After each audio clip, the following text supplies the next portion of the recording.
నందనందని కోరలిగా భూలోకానికి వచ్చితివి భక్తుల కోర్కెలు తీర్చితివి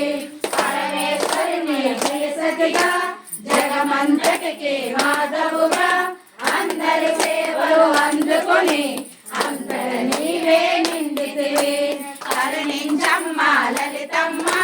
కాపాడమ్మ దుర్గమ్మ దర్శనమీయగ రావమ్మ భక్తుల కష్టము తీర్చమ్మ ఏ విధముగా నిన్ను కొలిచెనను ఏ పేరున నిన్ను పిలిచెనను మాతృహృదయమై దయచూపు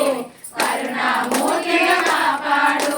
మల్లెలు మల్లెలు తెచ్చితిమి